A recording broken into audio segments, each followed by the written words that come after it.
cop-out, and they need to understand that government has always been the main threat, specifically with surveillance now. Even Eric Schmidt is warning that it's so invasive in terms of the internet that it could undermine the entire structure of the internet and break the World Wide Web. So, you know, I'd like to see the trendies who don't really care about privacy cope without the internet. I think they would begin to really care if that was a genuine threat, which many people are now saying it could well be. Kyle in Illinois, you're on the air. Go ahead, Kyle. Yeah, hi. This is Carl in Illinois. Go ahead. What's your point today? Okay, regarding this Ebola fiasco that's happening here in our country, someone may have brought this question up before, I'm not sure, but it's on my mind. If a mosquito bites an Ebola-infected person and then goes on to sting someone else, can mosquitoes and flies carry this disease forward? That's my question. I mean, this is a major concern because this is mosquito season, and most of America does have mosquitoes and flies that bite you. They take your blood, and they can also deposit germs into a human body. Well, we don't know, we don't know if it's vector-borne that way. Of course, there was a lot of fear about that with HIV. People were concerned that HIV could be transferred by mosquitoes because it was blood-borne. That turned out to not happen. They're saying they haven't noticed any situation where this has been transferred. But, you know, when we look at these cases, even with the Western doctors and nurses who go over there, they're telling us, I really don't know how I got it. And so that's what the concern is. Did they get it because it was airborne? Did they get it because of the aerosols? Did they get it because they touched something that someone else touched and there hadn't been enough time passed for the virus to die on the outside? Quite frankly, we really don't know. That's why I believe that we ought to exercise additional care, that those countries that are suffering from the epidemic should be sealed off. Not that we need to seal our borders as much as we need to seal that in, because they can go to intermediate countries and then come in that way. There's many ways that they can do it. And believe me, if it starts to affect 5 to 15% of the population, as the CDC is currently projecting it will in those countries, they will find a way to get out. If there's any way to get out, they're going to want to get out of that situation. Anybody would. And of course, there were reports, and I think these were confirmed, that, you know, bats are a real delicacy over there in West Africa. People were eating these bats, catching Ebola that way if the bats were not properly cooked. So that was one way in which it was spreading. Regarding mosquitoes, I don't think that's been confirmed. Bob in Connecticut, go ahead. You're on the air, Bob. Yeah, I want to say, hey, Paul, how you doing? And David, I just wanted to make an observation on our government's response to this Ebola. It's been totally inadequate. The CDC is complicit in it. The Ebola is airborne, and the DOD has known that since 1989. And I think this is just a war against the people of the United States. Otherwise, they would have closed down the air travel from Liberia, Sierra Leone, and Nigeria. What do you guys think about that? Well, yeah, there was the 1989 experiment, I believe it was in Virginia. That was the case, wasn't it, where they proved that it was airborne to at least a limited extent. They said they believed that it was, at least with aerosols. They wound up having to execute those monkeys because they couldn't stop it. Yeah, and there was also the 2012 study in Canada. So I look at this, Paul, and this article comes out today from Reuters. The U.S. needs to rethink Ebola infection control, says the CDC chief. They need a new strategy, he says. And I would ask, what strategy? I haven't seen or heard of any strategy. When they make mistakes, like the very first press conference that they had with the governor and the local health officials, they didn't have an explanation as to how come this lady was not treated right away, why they had not disinfected the apartment. So many things that we didn't even know at that time that they hadn't done. They didn't make any confession about what they had done and say, this is where we screwed up and this is how we're going to keep that from happening again. There is no strategy to contain this. They don't have any treatment for it. The only thing that appears to show some promise that has availability is the convalescent serum, and they're not doing anything to create a donor registry or test the blood there. They're not going to have any of these experimental vaccines for quite some time. They don't have a strategy for treatment or containment. Brad in Louisiana, you're on the air. Go ahead, Brad. Hi, Dave and Paul. The strategy is, if it's not broke, don't fix it. And the fact of the matter that nothing has happened over the past few decades to reach this magnitude. Nothing has been done to upgrade the protocols and the various mechanisms by which things are handled. So it's become a situation of not what you know, but who you know. My real question is the response to our Governor Bobby Jindal, who is a man's man, a God-fearing man who loves his state, about banning all flights into Louisiana, was answered quickly by the government of what I consider to be not the United States, but the cooperating states, has issued some edict whereby we are to dispose of the remains of these people. What do you know about it? And why is no one talking about these guillotines any longer? Thank you for your time. Well, of course, we had the story on Friday about the FEMA coffin liners. That was an interesting thing out of Georgia. They were storing them back a few years ago. We can get into that after the break. Taking more of your calls on the Alex Jones Show live. David Knight in studio. We're going to wrap up the news after the break. Go to a couple more of your calls. The website is Infowars.com. Final segment coming up. Stay tuned. Hi, this is Ted Anderson. Have you ever wondered why banks, stockbrokers, investment advisors won't talk about gold IRAs? They've been available since 1986, yet the financial industry won't recognize the value of gold for your retirement. Gold has outperformed paper investments, yet no word about IRAs. If you would like to have gold for your retirement, call 800-686-2237. Don't get left behind by rising inflation and low returns. Call 800-686-2237. Secure your future and call 1-800-686-2237. Listen up, all you preppers and survival enthusiasts. Sigma 3 Survival School has a brand new survival instructor training program that will teach you everything you need to know about survival, and then license you to teach our survival programs so you can make a substantial profit from it. If you have always wanted to learn to be completely self-reliant and would like to make money at it, then check out Sigma 3 Survival School Survival Instructor Program at survivalschool.us or call 479-561-3886 today. When cells become toxic, they die early and aging sets in. No one has put together a formula that focuses directly on brain health, nerve growth factors, and optimizing your cellular energy at the same time. Just one of the key compounds, BioPQQ, is backed by major clinical studies.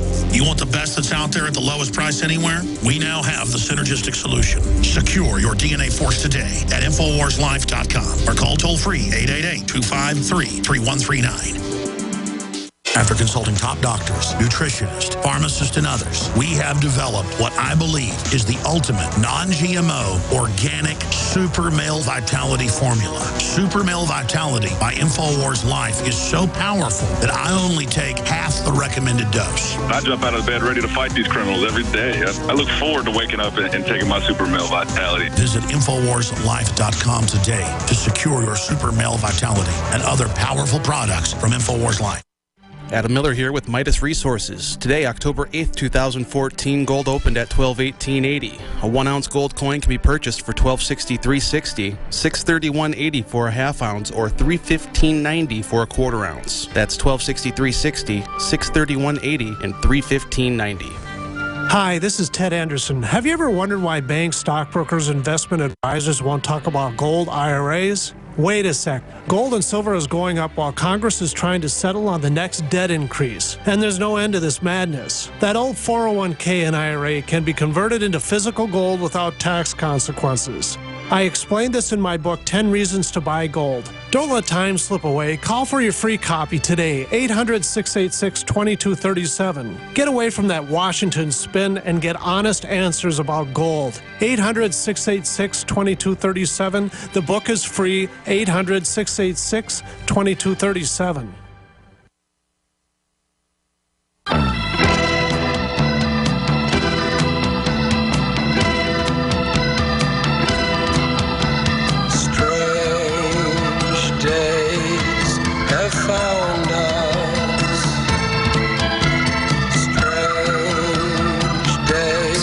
Days have indeed found us, and with all the madness going on in the world, it's important to protect your immune system, and you can do that with the great line of products at InfoWarsLife.com, one of which is X2. This is key nascent iodine. Instead of drinking excessive amounts of bad-tasting iodine, get X2. It doesn't have that garbage taste that you will find in a lot of the mainstream brands. It's time to get prepared with Survival Shield X2 from InfoWars Life. Secure yours at InfoWarsLife.com. And also, of course, iodine is very good for general health, for the general immune system, not just for protection against radiation exposure. Going to go to another one of your calls shortly, but just want to touch on this. David Knight, there's no talk of blocking the flights out of West Africa due to Ebola. Yet in 2011, and you can see this in the Forbes article, TSA threatens to cancel all flights out of Texas if groping bill passed. They basically threatened an embargo, a blockade on Texas if this bill passed, which banned TSA groping. They were quite prepared to block all flights coming in and out of Texas over TSA goons touching your junk and intercepting those deadly snow globes. Yet we have an Ebola threat imminent and nothing's being done. This is ridiculous. Yeah, absolutely. And at the time this was happening, we subsequently learned from this lawsuit that John Corbett has going with the TSA. They published on pacer.gov an unredacted version. Later they put a redacted version up. And what they were saying is at exactly the same time, in internal documents, the TSA was saying there is no threat of terrorists against airports or airplanes, yet they were going to turn Texas into a no-fly zone because it was about controlling people. They don't want to control the disease. They want to control people.